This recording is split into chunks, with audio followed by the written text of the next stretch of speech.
Bonjour. Une des facettes de la lecture de la Bible qui m'a toujours fasciné, c'est que Dieu nous y parle de multiples façons, à chaque fois que nous nous donnons la peine de la lire avec attention et ouverture. Et je l'ai moi-même expérimenté, j'en témoigne ici depuis plus de 50 ans, toujours avec profit et reconnaissance. La richesse de ce que Dieu nous dit et nous permet d'y découvrir jour après jour, année après année, est telle qu'il n'est pas étonnant que les textes bibliques puissent avoir plusieurs interprétations. Or, je tenais à le dire, cette grande richesse dépend aussi de l'intention et de la disponibilité d'écoute et de méditation de la personne qui lit l'Écriture en demandant au Seigneur de l'éclairer. Cela étant, un passage biblique n'est jamais à interpréter au gré des élucubrations du lecteur. Les textes de la Bible, dans leur grande diversité, ont tous une histoire et eu de premiers destinataires. Par exemple, les Corinthiens ou bien les Philippiens auxquels l'apôtre Paul s'est adressé au 1er siècle. Il faut s'en souvenir et en tenir compte. Et eux, ces premiers destinataires, vivaient dans un contexte particulier qui n'est évidemment plus celui de notre 21e siècle. Mais, et voilà le miracle de Dieu qui se fait toujours proche de nous lorsque nous lisons l'Écriture, le message fondamental de la Bible, en général, et du Nouveau Testament en particulier, reste néanmoins toujours d'une actualité brûlante pour nous encore aujourd'hui. Oui, Dieu nous y parle de nous et de lui. Oui, tel est le grand miracle qu'il accomplit par son esprit parlant à nos cœurs. En lisant l'Écriture, je dois aussi savoir qu'il y a beaucoup d'autres chrétiens avant moi qui l'ont interprété, qui se sont laissés éclairer et guider par ces enseignements. Et puis, comprendre aussi que l'interprétation biblique, la lecture de l'Évangile n'est pas une fin en soi, mais qu'il nous est proposé avant tout d'approfondir notre relation au Dieu vivant, révélé en Abraham, Moïse, David, les prophètes, les apôtres, Jésus et tant d'autres encore. C'est la raison pour laquelle aujourd'hui, je souhaite vous inviter à lire ou à relire, vous le ferez chez vous, l'histoire édifiante qui nous est rapportée dans le livre de Ruth. Et maintenant, s'il fallait la résumer en style journalistique, on pourrait dire que ce petit livre, c'est l'aventure de deux femmes, de Noémie et de sa belle-fille Ruth, deux veuves d'âge différents qui unissent leurs malheurs pour en faire en quelque sorte jaillir le bonheur. Mais cela resterait schématique. Il y a encore bien plus à mettre en évidence et je vais donc le faire un peu avec vous. Le contexte de ce livre, il nous renvoie au temps des juges. Noémie et son mari Élimélec avaient fui la famine qui régnait en Israël pour séjourner au pays de Moab, un pays étranger, idolâtre, dira même la Bible, d'où rien ne peut sortir de bon, pensent même les esprits chagrins. Leurs deux fils, de Noémie et d'Élimélec, épousent néanmoins en territoire étranger deux Moabites, Orpa, qui plus tard s'en ira son propre chemin, et Ruth, qui elle s'attachera donc à Noémie. Or voilà que Élimélec, le père, et ses deux fils meurent successivement. Et le drame a donc frappé cette famille dont la vie était déjà précaire. Noémie, la plus âgée des trois, la belle-mère donc, décide alors de retourner en Israël, mais veut d'abord rendre leur liberté à ces deux belles-filles qui sont encore en âge de se remarier et qui pourraient refaire leur vie. Eh bien, cette offre généreuse et sage force notre admiration. Noémie aurait pu s'accrocher à elle, mais non. elle sait que chacune de ses belles-filles peut espérer un nouveau départ, pour peu qu'elles n'aient pas leur belle-mère à charge, bien sûr. Orpa accepte l'offre et va ainsi, je l'ai dit, poursuivre sa propre route. Mais Ruth refuse et déclare solennellement à Noémie, sa belle-mère, je cite le texte biblique, et vous relirez tout cela chez vous, « Ne me force pas à t'abandonner et à m'éloigner de toi, car où tu iras, j'irai, où tu t'arrêteras, je m'arrêterai. Ton peuple sera mon peuple et ton Dieu sera mon Dieu. Où tu mourras, je mourrai, et là, je serai enterré. Que le Seigneur me traite ainsi, qu'il fasse pire encore, si ce n'est pas la mort seule qui nous sépare. » Il est évident que Ruth non seulement a beaucoup d'affection pour Noémie, mais qu'elle a elle-même fait du Dieu de Noémie son propre Seigneur. Oui, c'est avec toi, Noémie, dit-elle, que je veux rester et partager la suite d'un chemin que nous ne connaissons pas, mais sur lequel le Seigneur nous guidera et nous accompagnera. Ruth exprime sa foi, ou alors je ne m'y connais pas. Et Ruth suit donc Noémie. Et cela ne va pas être facile tous les jours. Ici, ce que je retiens, c'est que le Seigneur reste maître des temps et des circonstances dans nos vies. Et même si tout semble catastrophique et sans espoir, le Seigneur sait nous conduire. Il prend soin de nous pourvu que nous lui fassions confiance. Certes, les chemins sur lesquels il nous fait avancer bien souvent ne sont ni directs, ni droits, ni larges, mais malgré les détours et les difficultés de la route, malgré les obstacles, Dieu nous mène quand même là où il nous veut, accomplissant toujours fidèlement ses promesses à notre égard. À un moment donné, cherchant de quoi se nourrir, elle et Noémie, sa belle-mère, il nous est raconté que Ruth s'en est allée, je cite, glaner dans les champs d'un riche parent de Noémie nommé Boz. C'est-à-dire glaner, ramasser les épis laissés derrière eux par les moissonneurs. Et c'est à partir de là que quelque chose va se nouer que Dieu utilisera. Ruth a suivi Noémie, et grâce à sa complicité, dirais-je, elle va conquérir le cœur de Boz et même réussir à l'épouser.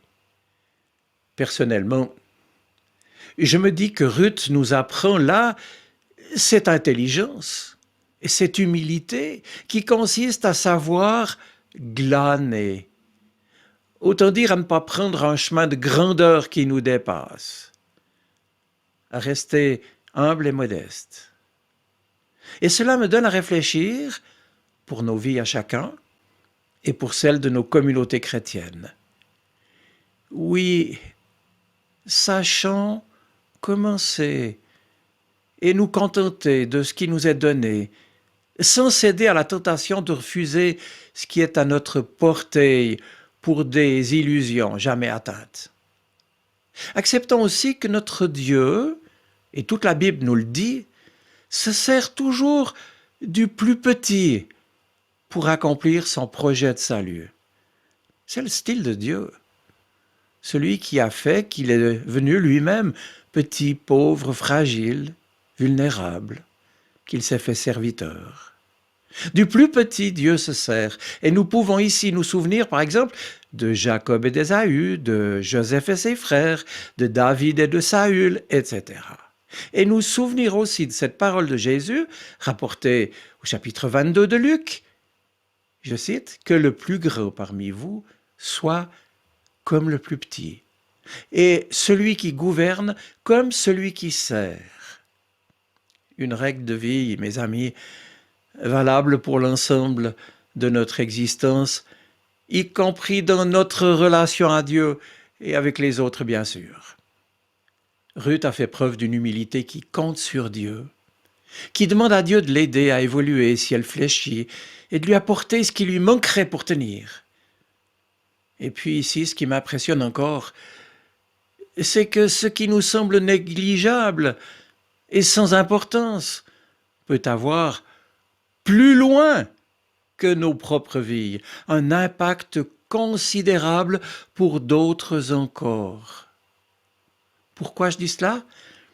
Eh bien parce que c'est la Bible qui nous dit que Ruth donnera un fils, Obed, à son mari Bose, et que ce fils Obed sera lui-même le grand-père du roi David, et même par lui le lointain aïeul, ancêtre de Jésus lui-même. C'est l'évangile de Matthieu, chapitre 1er, qui nous le rappellera. Mais revenons au livre de Ruth, qui souligne que Bose s'est lui-même émerveillé du lien qui unissait Ruth à Noémie. Tout comme l'homme quitte son père et sa mère pour s'attacher à sa femme, selon l'expression de Genèse 2, Ruth, dira Bose, a, je cite, quitté son père, sa mère et le pays de sa parenté pour Noémie. Et je note à ce propos que Bose utilise d'ailleurs plusieurs fois le terme Resed, le terme hébreu qui veut dire fidélité, solidarité, amitié, miséricorde, tendresse, amour maternel, Resed. Un terme souvent employé pour qualifier la relation de Dieu lui-même avec nous, les êtres humains. Et Bose, utilisant ce terme de Resed, le fait ici pour décrire précisément la relation de Ruth et de Noémie. Et voilà qui devrait nous encourager, puisque nos attachements, vrais et sincères quand ils le sont, nos amitiés, où l'on met notre cœur, nos affections, notre amour, tout cela peut ressembler avec son aide et la présence de Dieu à l'amour même que Dieu éprouve pour chacun de nous. Un amour qui transcende nos relations, un amour qui s'exprime dans la fidélité et la bienveillance, la tendresse et la confiance. Eh bien, maintenant, j'aimerais encore une dernière fois revenir sur le fait que Ruth nous offre un remarquable exemple de fidélité et de foi. Pour moi, c'est l'essentiel. Or, la fidélité de Ruth, elle n'allait pas de soi. Elle lui a coûté. Elle a dû quitter son pays. C'est une décision qui rappelle celle d'Abraham, en réponse à l'appel de Dieu, qui lui demande de quitter son pays pour aller là où il le conduirait. Eh bien, pour Ruth, il n'y a pas eu d'appel, il n'y a pas eu de voix intérieure, mais une volonté ferme de se montrer fidèle à sa belle-mère et de s'attacher à Dieu. Et comme pour Abraham, ça a été une démarche de foi. Une démarche de foi qui coûte. Et on peut d'ailleurs se demander nous-mêmes si toute fidélité n'implique pas un renoncement. C'est évidemment facile d'être fidèle quand tout va bien. Quand tout va comme sur des roulettes, on est tous fidèles. Mais ça l'est beaucoup moins dans l'épreuve. Quand nos projets tombent à l'eau ou quand les événements semblent se liguer contre nous, là c'est difficile d'être fidèle, ça coûte. Alors, être fidèle peut impliquer de renoncer à certains conforts, à certains projets personnels. L'exemple suprême est bien sûr ici celui de Jésus-Christ, renonçant à la gloire céleste. Il est devenu l'un des nôtres en venant sur terre, humblement, par fidélité à l'appel de son Père, par fidélité à son amour pour l'humanité. Une fidélité résolue qui l'a conduit jusqu'à la mort sur la croix. Et si notre foi se mesurait aussi à la qualité de notre fidélité. Notre fidélité à Dieu, bien sûr, mais pas seulement. Ne se mesure-t-elle pas aussi à notre fidélité dans nos relations, dans nos intentions, dans nos engagements? C'est finalement une variante du double commandement d'aimer Dieu et d'aimer son prochain comme soi-même. La fidélité, elle est à Dieu et à notre prochain envers lequel nous sommes engagés, ou elle n'est pas. Comment pourrais-je prétendre aimer Dieu si je n'aime pas mon prochain? Dira l'Écriture. Comment pourrais-je prétendre être fidèle à Dieu si je ne suis pas fidèle à mon conjoint, à mes amis, à mes paroles, à mes engagements? Ruth la Moabite nous montre la voie d'une foi concrète, humble, modeste, qui s'exprime dans le quotidien. Pour elle, par sa fidélité à sa belle-mère. Et nous, et moi, comment concrètement notre fidélité s'exprime-t-elle? Comment notre foi, notre fidélité à Dieu se manifeste-t-elle dans notre fidélité de tous les jours? Sommes-nous fidèles envers nos frères et nos sœurs chrétiens, nos amis, notre prochain?